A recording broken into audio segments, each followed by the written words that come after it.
everyone, my name is Shannon. I'm happy to have you here today. Welcome to King Family Farm and welcome to my kitchen. So it's Monday. My husband has requested burgers, which is really easy for me to make for supper. What we don't have is burger buns, and I thought that I would show you how to make hamburger buns so you can save yourself a few bucks and eat real food. Food is getting crazy expensive. I know right now our local grocery store burger buns are almost $4 for 8, and we're going to make at least 8 burger buns. If you want smaller ones, you can do that. I make them a little bit bigger, but you can make 8 buns for about $1. And that's including using the oven. That's not the cost of your flour. The flour, your ingredients, will cost you about 50 cents. There's no reason to be spending a lot of money purchasing pre-made buns. Yes, they're convenient, but you need to keep the money in your pocket. And these are really easy to make, very minimal ingredients. We've got water and yeast, salt, sugar, an egg. There's 2 eggs there, one of them's for an egg wash. We've got some butter and the flour. That's it. And I know that we're gonna have white burger buns. You could play with this a little bit and work your way into like a 50-50 whole wheat bun if you wanted to do that. If you're experienced in making breads, I would recommend that, and I would up the water a bit, and that will help keep them soft. That's one of the complaints people have about whole wheat bread, is that it's tough, it's chewy, it's dense. It's because whole wheat flours suck up so much more water. So people like that white bread because it's light and it's fluffy and you don't have to add as much water to it. So I've already put the water and the yeast in here. I pre-proofed it. It's kind of foamed up a little bit for me. And we're just gonna add the ingredients. And what I'm gonna do, this recipe comes from King Arthur flour, which is in the US. I'm going to put the original recipe link in the show notes below for you. And you'll be able to do this from cups. I prefer to weigh everything. So right now we're on my digital scale. I use the scale for baking. I use it for soap making. I use it for making cheese. I think having a kitchen scale is really important. You do not have to buy a big fancy scale like this. You can go to your nearest department store and buy one for 10 bucks.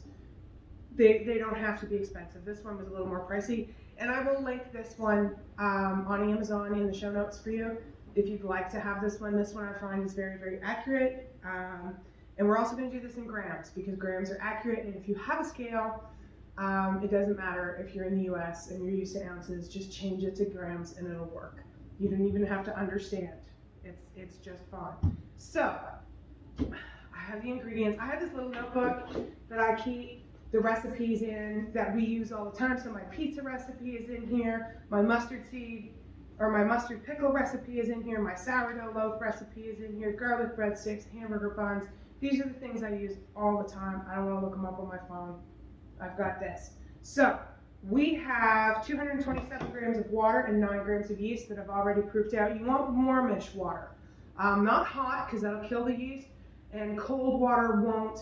You kind of want like baby bath water. You want tepid, and room temperature water would do just fine. So if you like to leave water out on the counter to get rid of the chlorine from your filtration system, if you live in the city, that room temperature water would be just fine. So the next thing we're going to do is, I'm going to dump out this extra water that I don't need.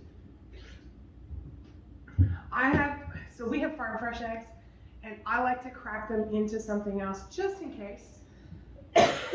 And that's good practice to do even if you're buying eggs at the store, which are getting really expensive. I know everybody thinks they're crazy price. As someone who raises chickens, I just think that they're now at a price that someone's actually making some money on them. But here we go. Okay, so I'm going to put the sugar out of the way so you can see what I'm doing. I'm going to crack this egg in here. It's a good egg. We're going to add this in. And I'm going to turn on my scale because I'm going to weigh in the rest of my ingredients. And when the bowl is already on, when you turn it on, it automatically tears the scale, which means that it reads 0, as if there's nothing on it right now. So we're going to add 50 grams of sugar, which is about 1/4 of a cup. So we're just going to weigh this in. Here we go. I've never made a burger recipe without the sugar in it, the burger bun recipe. It's going to be much more familiar to you with the sugar in it. I just noticed that my wine that I was just about to give up on has finally started to ferment. I'm really excited. I just noticed it. It's sitting right in front of the camera. Okay, so I've never made it without sugar. You could probably wean that sugar back a little at a time. You absolutely don't have to use white sugar. If you wanted to use like an unrefined organic cane sugar, go ahead, use that. I wouldn't use brown sugar. That would be, I don't think that would work. But if you're looking to use something similar to this, you want a granulated sugar, you can look for an unrefined and that will work just fine for you. What else have we got here? We got the egg, we've got the sugar. So I like to put the flour in before I put the butter on top. So we're going to do 420 grams of all-purpose flour. Like I said, you could slowly work your way into like a 50-50 whole wheat. They will be a little more dense, particularly if you don't add a lot of water. So we're just using all-purpose flour. You don't have to have bread flour, just your regular all-purpose flour. If you can get unbleached, get unbleached. We'll tear the scale so the scale reads 0 again. And we're going to do 420 grams, which is kind of in the 4.5 cups. Oop, a little too much. So this time of year, it's winter, so the house is a little drier. So the recipe, when you go and look at it, has it has 2 options for water, kind of like a range. In the summer, it's humid and things are not as dry, and so you would use the lesser amount of water. In the winter, you up the water because it's drier, and I mean, particularly here we heat with wood. It's very, very dry. I run humidifiers for my plants. So I use the higher amount of water. I'm also more comfortable with that stickier dough. It doesn't bother me. So even in the summer, I still use a higher water content because that gives you a puffier bun that has that moist texture that you really like. So we want 2 tablespoons of butter. Get a knife.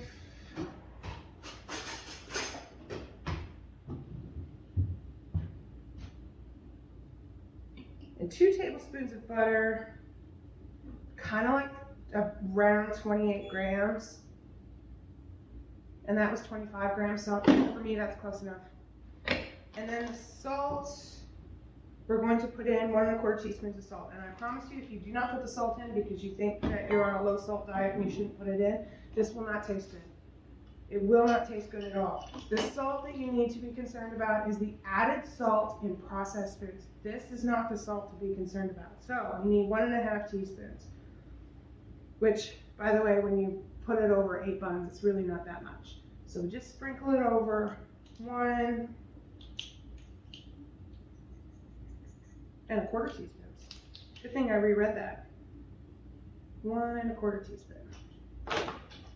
So we have the water, the yeast, the butter, the flour, the egg, sugar, salt. Good, we're done. So that's everything. Get this out of the way, and I'm just going to pull this away to me. You can absolutely do this by hand. You do not need to own a stand mixer.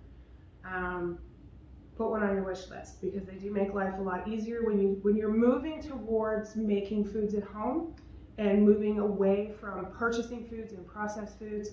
Having a stand mixer saves you time and energy. While this is mixing, I can tidy all this stuff up, clean up a little bit, and prep my tray for proofing the buns when they've done their first rise. I mean, it's a time saver, and it's worth saving some pennies. And by making buns at home, you're saving up some dollars so you can eventually afford one of these. Doesn't have to be a KitchenAid. There's a lot of different mixers out there. I hear Bosch is a really good one. This mixer is at least 15 years old. It's at least 15 years old. So I understand that KitchenAid is not as good as it used to be, and that's not surprising because most things are not as good as they used to be. I don't start with the paddle. I just go right for the hook. Put that on, lift the bowl, and I'm going to turn this on just to like 2, and while that mixes up for about 8 minutes or so, I'm going to just tidy this stuff away, and we'll see you when this is ready. So I'm going to stop the mixer now. Ooh, wrong way. Essentially what you want to look for is you want to look for the dough to be climbing the hook, and that's what it's doing. It's getting nice and stretchy here. I thought I would just finish it off quickly on the counter and show you how you can knead it by hand. So I just push that way. So when you're kneading by hand, you want to make sure you can use a little bit of flour, and I'm going to put a little bit down, but you don't want to get too heavy with it. If you use too much flour, what happens is that dough will suck up the flour, and it'll just keep sucking it up, and you'll end up with like the most ridiculously tough bread that you've ever tasted. And you're wondering why it's so tough. It's because it has sucked up just so much flour. So you just, when you're kneading, you just want to stick your heel of your hand into it. You could oil your hands a bit if you wanted to, but you just want to heel of your hand and away from you, and then turn, heel of your hand away from you, heel of your hand, and you just keep doing that. And what you want, see, it's just sticking just a little bit to my hand, and I'm okay with that. But see how nice and soft that dough is? That's going to make some really nice, fluffy hamburger buns. And that's what you want. You want that nice, soft burger bun. You want it to be similar to what you would buy. These are going to taste so much better. But the idea is that who wants to eat something that's not as good as what you're buying? You want to eat something that's better. So, and it's just sticking a little bit to me. A little more than I'd like it to. So, but it's a nice smooth dough at this point. You want to push your finger into it, and that it springs back. That shows that it's done. So it's a nice ball at this point. We're going to put a little bit of olive oil. Actually, avocado oil is the closest to me. That's what we're going to do. I'm not even going to clean this bowl. I'm just going to put a little bit of oil in there. Swirl it around a bit. Dump the ball of dough in there. And this is just going to stop it from sticking to the bowl as it climbs. And I don't have plastic wrap, so I just put a towel over this, and it'll also help the dough not dry out around the edges while it proofs. So we're just going to leave it like that for a good hour. You want to make sure that it doubles in bulk. If you're not sure if your dough is bubbling or is doubling for you, what you can do is you can put it in like a 4-cup measuring cup and just push it down in there and, see where it's at. And then when it reaches, if it says 2 cups and it reaches 4 cups, or it's 3 cups and it goes, about the amount, another cup over that 4 cups, right? And it doubles, it's good to go. So that's what you're looking for. If you're not sure and you don't want to do it this way and you're concerned, you can do that. What we're going to do now is we're going to let this sit for an hour and 45 minutes to double in bulk, and then I'll show you how to divide this out and roll it into buns. And yes, it's time consuming, totally worth it. And they'll last about 4 days before they get kind of stale. And even at that point, when you toast them, you don't notice that they're stale. So I think it's worth it. So we're going to let these rise, and I'll see you back here when this is ready to go. Okay, everybody, we just finished our lunch. This, you can see it's doubled, probably a little more than doubled, but it's still coming up, so we're good with that. And put a little flour down, not a whole lot. So we're going to divide this into, let's make 9.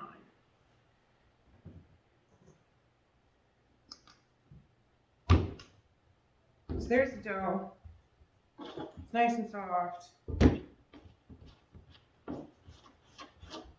And I kind of like to just make a uniform log so that when I divide it out, you can see that at this point it's not really stretching or trying to do any of that because the gluten has really relaxed.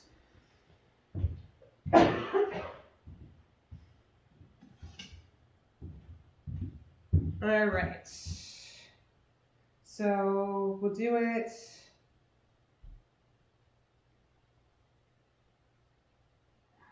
Three, 4, 5, 6, 7, 8, 9.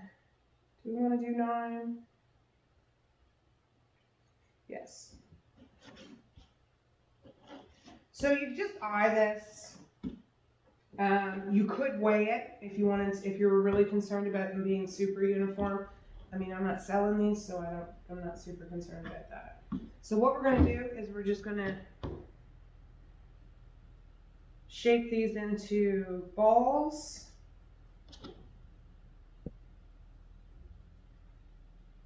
There goes my husband leaving with my truck. He's gonna take it to the shop and do a little work on it for me, which is great. And he comes home every day for lunch, pretty much every day. As he lives really close. We live really close to his work. It's a small town area, so there we go.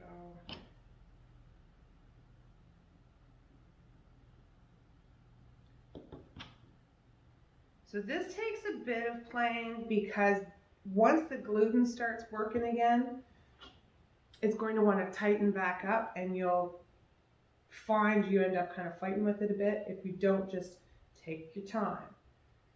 So now we've got all the balls. Put this in the sink.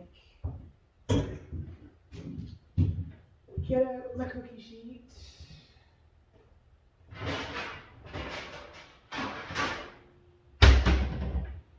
I'm going to put it on a nice paper. And I like using parchment paper. You could use Silpat.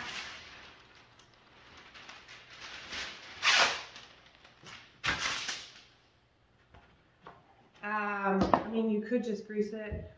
But these are my cookie sheets, and I like to keep them really clean. I tend not to like to bake other stuff on my cookie sheets.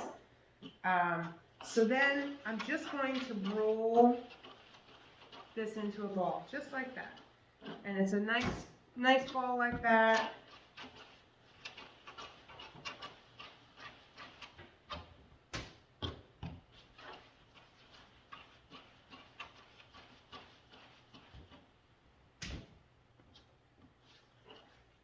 Mostly what you're trying to do is tuck the upper pieces underneath so you get this nice, tight.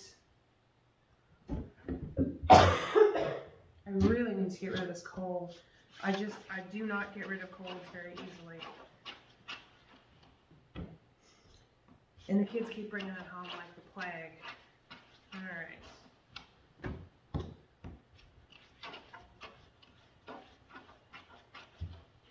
And the other thing is you don't want too much flour because then this won't stick to the counter and create that surface tension. So you get this nice tight ball like that.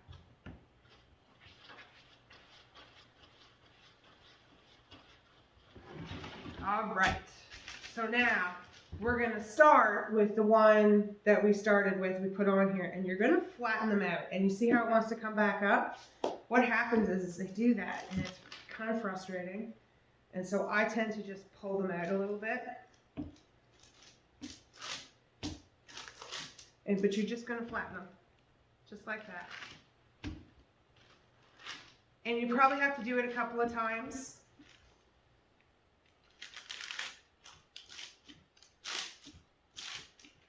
As the gluten relaxes a bit, you can see it's like trying to pull back up. So we're just going to leave these for a few minutes And after we flatten them, come back, flatten them out a bit again.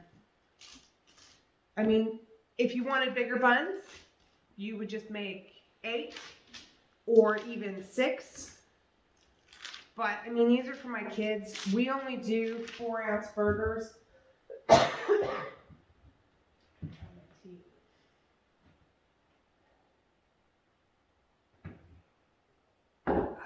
better. Okay. We only do, I do a 4-ounce burger, so a pound of beef makes enough burgers for the 4 of us to have supper. And we actually ended up with an extra burger because my little girl doesn't like ground beef. So, and I'm not willing to fight her on that. So her hamburger, her cheeseburger is one of these buns with cheese and ketchup. And that's it. No meat. And I'm not going to fight with her. It's just not worth it to me. So, and then what'll happen is, like, tomorrow at lunch, my husband will have a hot hamburger for lunch. So we just have the extra patty. And that's fine. So you just want to flatten these out. You don't need massive burger buns. I mean, and you can stretch this. So, but 9 buns, 8 is fine. 8 will give you slightly bigger ones, but 9 is good. I'm sure there's a better way to do this, just the way I do it. And we have really great results with them. And it's okay if they're not perfectly round. And then what you're going to do is you're going to let these rise again in a warm place. And I think my oven is probably still warm. Yes. I had the broiler on there. So the oven is just kind of warm. So you're going to cover them and let them. You could put a bit of egg wash on them at this stage. I do not. And you'll let them rise for about half an hour. You want them to double. And it's really the time when you're proofing bread and you're trying to figure out how long to do it. It's really about how warm your kitchen is. If your kitchen is like mine, my house right now is only 18 degrees Celsius, which is about 68 Fahrenheit. I don't like the house particularly warm when I'm doing a bunch of chores, and Mondays is usually my house cleaning day in the winter anyways. So when I'm like mopping and vacuuming and all of that kind of stuff, I don't want it too warm in here. I will, at 5 o'clock, I'll go downstairs and I'll actually light the furnace. There's no fire going right now. The furnace isn't on, and it's enough. So the house, we have a newer house and it really quite retains the temperature. This is just, doesn't want to be a bigger bun. See if I can stretch it a little bit. Still wants to retract. But those are good sized buns. I mean, they don't need to be huge. And so we're just going to pop these right into my oven. If your oven has a proof setting and you use that, I find the proof setting is too warm. So normally what I would do, I'm just going to stick these in here. Normally what I would do is turn my oven on to preheat, like just 350 preheat, and turn it on until it hits like 200 degrees, and then turn it off and then use it, and it'll retain the heat. I also keep my pizza stone in the bottom of the oven, so it tends to retain some of the heat. So we're just going to let those sit until they've doubled in size. And in the meantime, I'm going to tidy up the lunch dishes, and I'm going to make up the egg wash, which is just 1 egg and a splash of water, and have that ready to go for when we pull those out and preheat the oven. So it's been about 30 minutes, did the dishes, washed some eggs.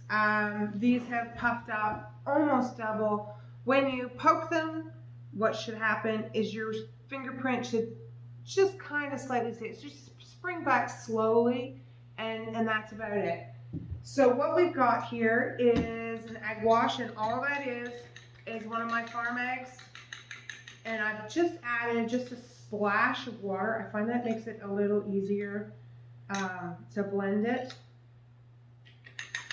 And what we're going to do is put that down. And we're just going to brush these. I've got a little silicone pastry brush. You can pick these up just about anywhere. And we're just going to gently, all the way around.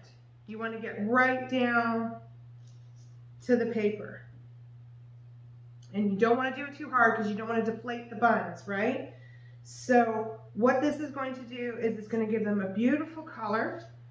And I'm out of sesame seeds. Normally I would put sesame seeds in my burger buns, but we're going to use poppy seeds this time because I'm out of sesame seeds. So this will allow the seeds to stick.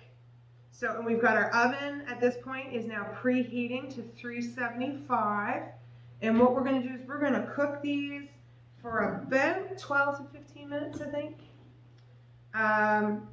Until, if you're concerned about your ability to tell if they're finished, you can actually use an instant read thermometer and poke one right in the side, and it should read over 200 degrees. So that's what we're up to. So we're just going to do this. So just like that. Again, you don't want to be like too rough on them because you don't want to deflate them. So there we go. And again, I'm going to use poppy seeds because I do not have 230 degrees. I do not have sesame seeds, and I don't know where. And you can sprinkle on as many or as few as you like. You don't have to put anything on them. If you don't want seeds on them, you don't have to put seeds on them. My kids don't seem to care either way. When they were really little, they used to brush the seeds off because they weren't too sure about them. So, but this kind of gives them that store-bought feel because you've added the seeds.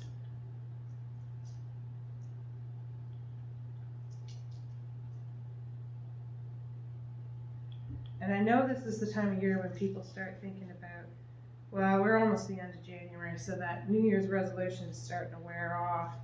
But this is one of those little ways that you can slowly change your kitchen to a whole foods kitchen, to teaching your family to eat whole foods and less processed foods. It's just one of those steps. We don't use a lot of seed oils here. We use tallow and lard to cook with. We try not to buy things we can't pronounce. And that's not all the time. I mean, yeah, we buy some processed stuff. Why? Because it's good. I mean, we like it.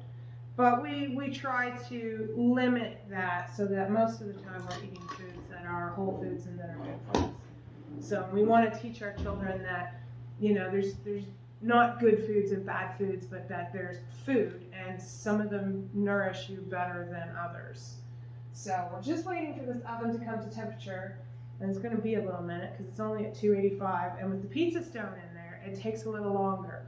But if I take the pizza stone out, I find this particular oven doesn't heat as evenly, so I much prefer to leave it in there. It does take a little longer to heat up, which drives my husband nuts, but I'm okay with it. So the oven's at temperature. We're just going to pop these in for 15 minutes in the middle rack, just like that.